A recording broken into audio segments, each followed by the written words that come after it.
Olá pessoal, tudo bem? Sou a professora Pietra. A gente está aqui agora para mais uma aula de atualidades. Na verdade, a gente está aqui agora para continuar a nossa aula de atualidades sobre os fatos sociais, políticos e econômicos relevantes para o Pará. Essa é a parte 2 da nossa aula. Na primeira parte a gente já começou a falar a respeito de algumas temáticas e agora a gente vai dar continuidade, certo?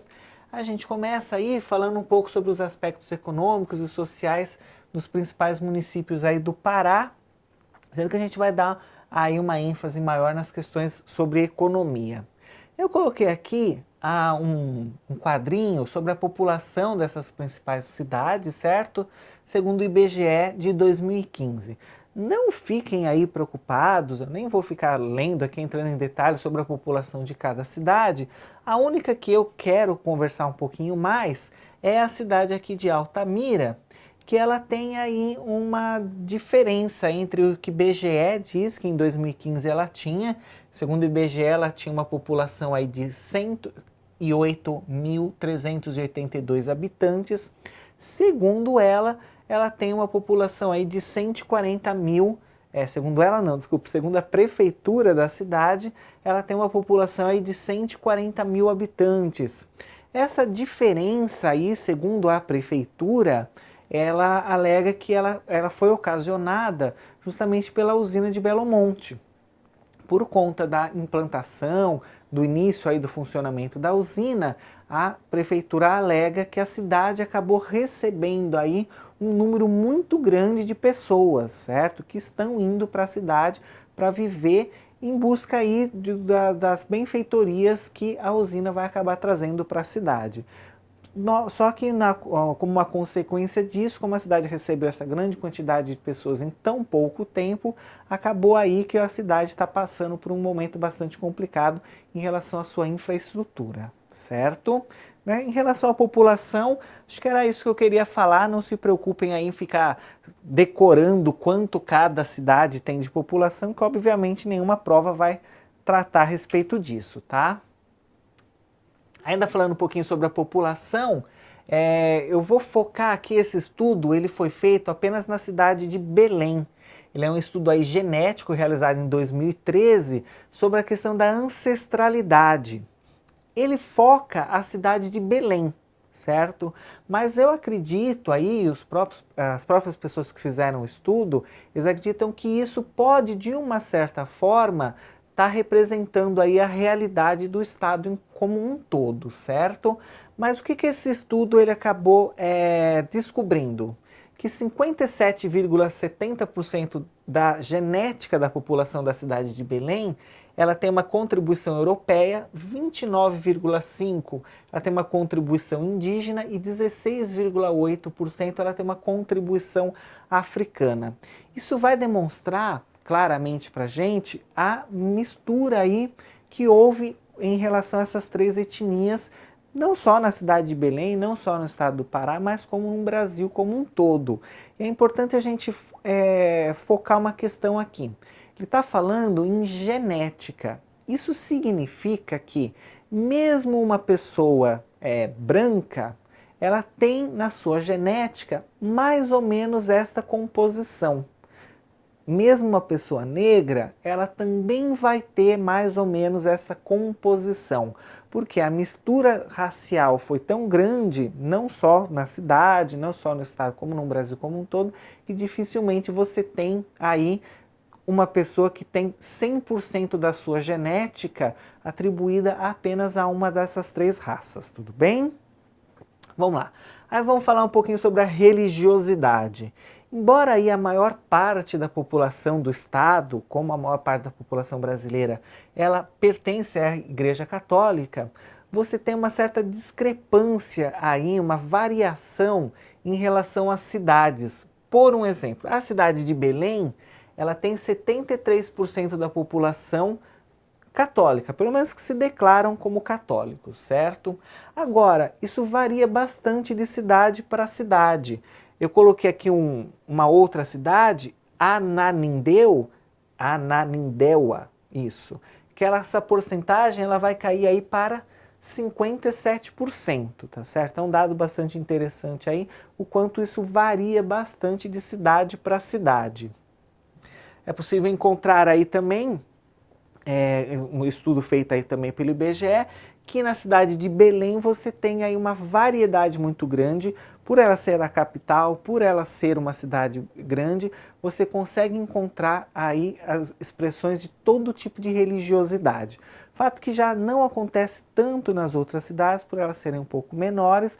Você tem sim uma variedade grande, mas não tão grande quanto você tem na cidade de Belém. Isso realmente é uma característica das maiores cidades, embora isso já esteja bem disseminado em todo o país. Cultura. Culturalmente, o Pará, como um todo, ele também vai apresentar uma grande diversidade. Fruto do quê? Fruto também dessa miscigenação que você tem aí desses povos que formaram o Estado. Por conta disso, você tem uma diversidade também cultural. Não vou entrar muito em detalhes aqui da questão de como a gente tem essa cultura. Economia. As principais cidades aí do Pará, né, que a gente vai daqui a pouquinho elencar melhor quais são elas, elas apresentam aí uma economia bastante diversificada. O que isso significa? Que elas se baseiam no comércio, na indústria, na agricultura, na pecuária, nos serviços, no turismo. Tudo isso você encontra, no geral, nestas cidades. O que a gente vai fazer agora? Vou colocar assim algumas cidades e vou focar algumas características principais aí na economia dessas cidades. Então a gente tem, no geral, essa diversidade, mas aí a gente vai ver um pouquinho agora aí o específico de cada uma delas, tá certo? Vamos lá, a gente começa aí com a cidade de Ananindeua. Ela originalmente ela é considerada aí uma cidade dormitório. Por quê? Ela é uma cidade que faz parte aí do que a gente pode chamar aí de Grande Belém, tá bem? Então, as pessoas trabalhavam em Belém, na capital, e dormiam nessa cidade. Hoje, essa característica ela vem se alterando. Por quê? Porque em Belém já não há muito espaço mais para você fazer construções. Então as pessoas estão cada vez mais migrando para essas cidades dos seus arredores, para poder essa cidade começa a se desenvolver cada vez mais e está deixando de ser uma cidade dormitório para ter ela mesma a sua economia, tá certo? Castanhal apresenta aí um crescimento bastante acelerado na sua economia devido à sua localização geográfica. O que isso significa? Ela tem próxima dela, ela está à margem aí de rodovias, de estradas importantes na região. Isso faz dela uma cidade que consegue fazer comércio com as suas cidades vizinhas. Ela acabou se tornando aí fornecedora dessas suas cidades vizinhas. E essa característica dela que vem fazendo, portanto, a sua economia girar, tá certo? Tucuruí é um município famoso aí por abrigar a maior usina hidrelétrica totalmente brasileira, a usina hidrelétrica de Tucuruí. Por enquanto, tá? Porque a hora que a usina de Belo Monte ela tiver no seu pleno funcionamento, ela vai ultrapassar, portanto, aí a capacidade da usina de Tucuruí. Mas essa cidade ela tem sido bastante beneficiada por conta dessa usina. Ela recebe royalties e a sua economia ela acaba girando muito em torno da economia, da usina. Ela vai receber direitos por conta da utilização do seu território pela usina e esses direitos vão ser aí utilizados em infraestrutura e vão fazer a sua economia girar. Então ela tem como característica aí a presença dessa usina, tá certo? Marabá. Marabá ela vem sofrendo aí fortes impactos pela recessão, tá certo? É uma das cidades aí mais atingidas pela recessão econômica que tem acontecido aí no mundo e o Brasil também. Ela é um município aí que tem sofrido uma grande perca no seu parque industrial, certo? Um processo de desindustrialização. Enquanto outras cidades elas têm a sua economia aí crescendo, a cidade ela está vendo a sua economia aí, pelo menos na parte da indústria, diminuindo um pouco, tá certo? Porém, o município ele é um centro econômico e administrativo da fronteira agrícola amazônica. O que isso significa? Que a região, todas as fazendas da região, elas acabam aí passando os seus produtos, fazendo o comércio nesta cidade. Então ela vem passando aí por um momento bastante ambíguo. Por um lado, a sua indústria vem decaindo, mas por outro lado, o comércio que passa pela cidade, ele vem aumentando por conta aí do entorno dessas fazendas aí, dessa fronteira da agricultura, tá certo? Deixa eu ver, acredito que eu devo ter. Vamos lá. Altamira. Altamira aí, ela é baseada na agricultura de arroz, cacau, feijão, milho, pimenta do reino, também na extração de borracha, castanha do Pará e da pecuária. Essas são as principais aí fontes da sua economia. Como a gente vê, ela é, portanto, uma economia um pouco industrializada. Ela é muito mais aí voltada, portanto, para a extração e para a agricultura. E Breves, ela é baseada no extrativismo, na agricultura e na pecuária. Ou seja, essas cidades elas não têm uma economia tão variada como as outras cidades que a gente falou até agora. Lembra que lá no comecinho eu citei que, no geral, elas têm uma economia bastante variada, mas algumas cidades têm as suas particularidades, tá certo? Aí agora a gente vai tratar de um novo assunto, tá? Que é a ecologia, os impactos ambientais, reservas e parques ecológicos, tá certo? O grande desafio aí do estado do Pará tem sido em se desenvolver, tá certo? Ele tem vários projetos, a gente até falou isso na primeira parte da nossa aula, tem vários projetos aí sendo previstos, mas esses projetos eles têm aí sido barrados e tem que resolver essa questão. Como fazer esses projetos, como desenvolver o Estado sem prejudicar aí a natureza, sem prejudicar o meio ambiente. Essa é a grande questão aí de descobrir como fazer isso, tá certo? Qualquer obra, obviamente, ela vai acabar causando um certo impacto ambiental. Aí eu coloquei aqui dois exemplos, apenas para a gente poder realmente dar como exemplo. Construção de Belo Monte, tá certo? A usina hidrelétrica que está sendo construída, já foi inaugurada, mas ela ainda tem aí um processo longo, parece que a previsão para você finalizar a construção dela é em 2019. Ela provocou o quê? O alagamento de uma grande área, tá certo? Que acabou provocando o deslocamento de muita gente, que acabou provocando aí, morte de muitos animais, mudança nos rios. Houve uma série de questões aí que esse alagamento acabou causando, inclusive muitos ambientalistas, eles dizem aí que esse alagamento dessa grande região modificou até mesmo o ciclo de chuvas da região, certo? E aí eu coloquei também a exploração de minérios. O que a exploração de minérios faz aí com o meio ambiente, que é também um tipo aí,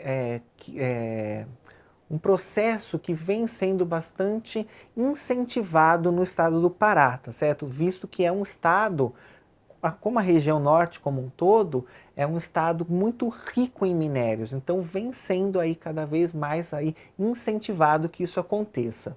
Destruição das margens do rio com aplicação de mercúrio, outros detritos, contaminação das águas, alteração da paisagem, retirada da cobertura vegetal, isso tudo aí acaba acontecendo por conta da exploração dos minérios, tá certo? E aí a gente vai falar um pouquinho a respeito dos parques nacionais e reservas ecológicas. Esses parques e essas reservas, elas acabam sendo feitas justamente aí numa tentativa de você preservar algumas áreas pelo menos, entendeu? Eles vão ser implantados, você tem esse processo aí de industrialização, esse processo aí de modernização do Estado, mas eles querem ali preservar pelo menos algumas áreas, tudo bem? Mais do que estimular, deixa eu ver se eu falei, as áreas verdes são protegidas e preservadas pelo governo, é o governo que tem, portanto, a função de preservar essas regiões para garantir que elas não sejam aí devastadas por essas obras que vão ser realizadas. Mais do que estimular a visitação turística, ela garante o habitat natural para espécies raras.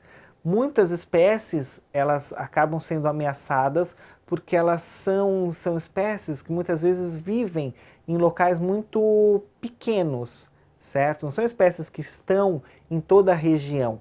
Um alagamento, por exemplo, feito por uma usina hidrelétrica, você pode acabar com uma espécie tanto de animal como vegetal, certo? A extinção estimulada, ela também estimula aí a biodiversidade da natureza. Esses são os objetivos dos parques e das reservas ecológicas, então.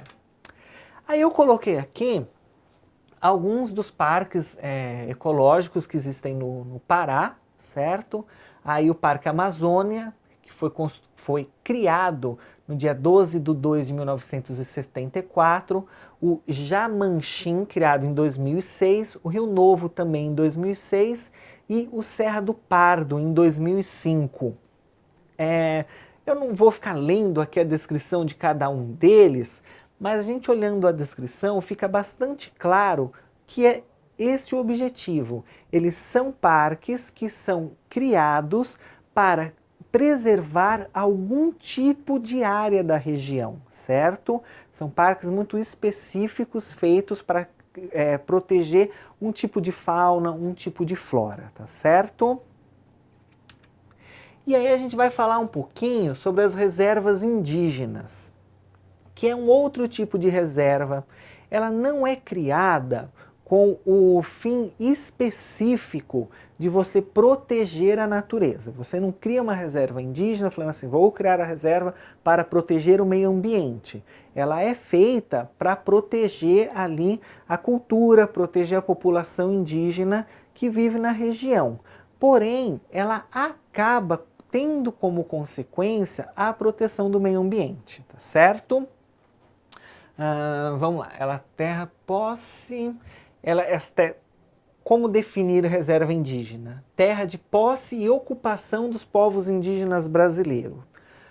Tem por objetivo o respeito e a preservação da cultura indígena, mas também acabam servindo, tal, e eu quero focar, cadê?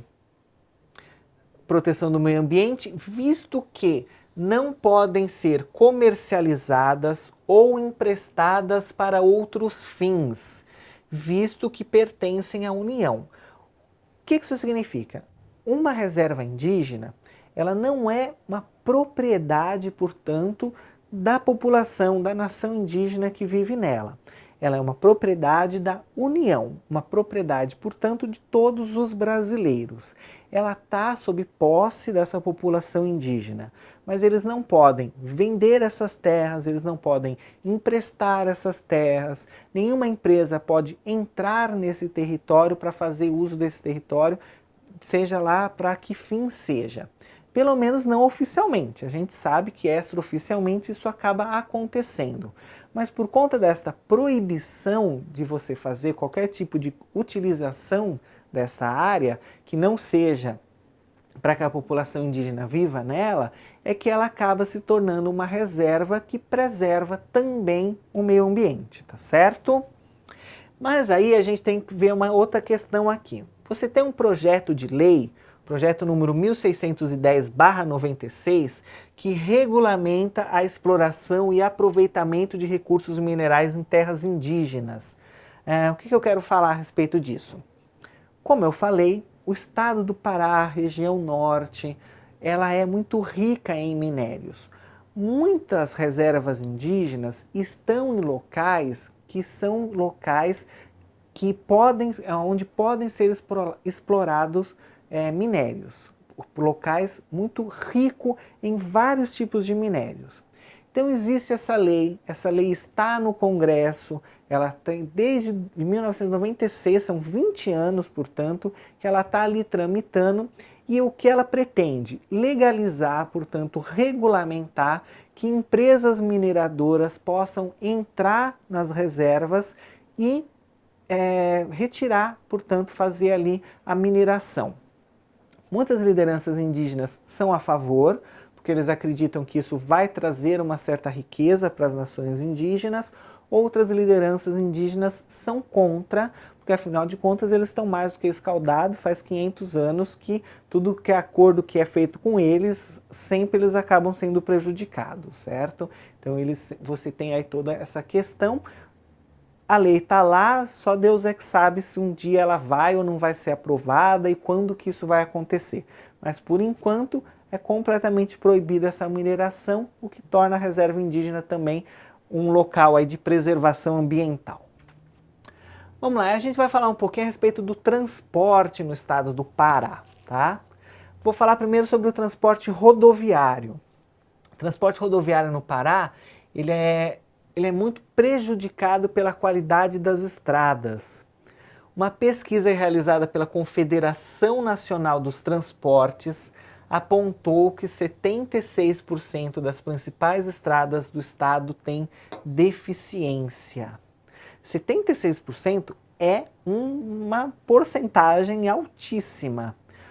As péssimas condições dessas estradas acabam tendo um efeito muito ruim para a população. Por quê?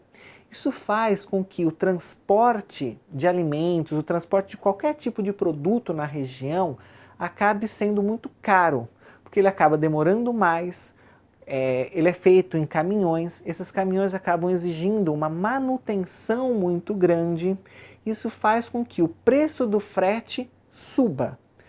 O preço do frete subindo, todos os produtos acabam chegando ao consumidor final com um preço mais alto, tudo bem?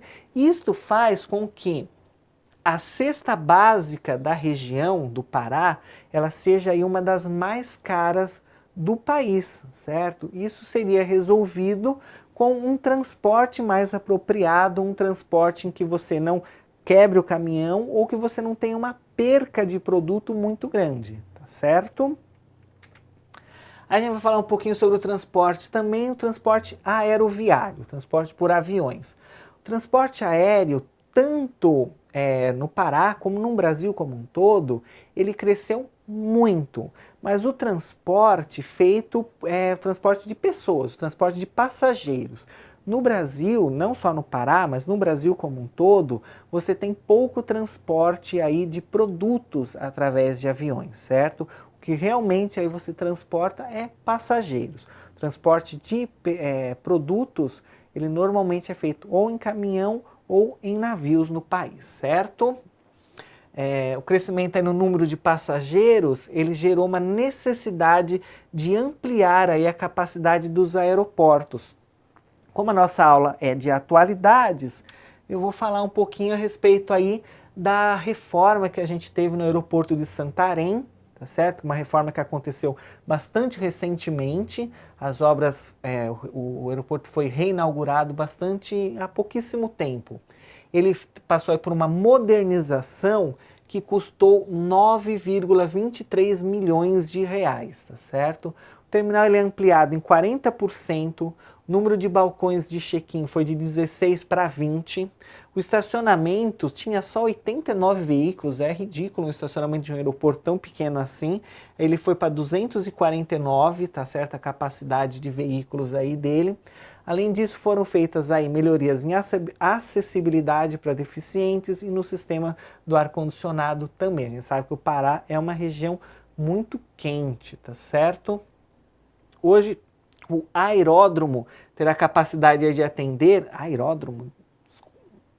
Ele tem uma capacidade, esse aeroporto, de receber aí 1,83 milhão de passageiros por ano.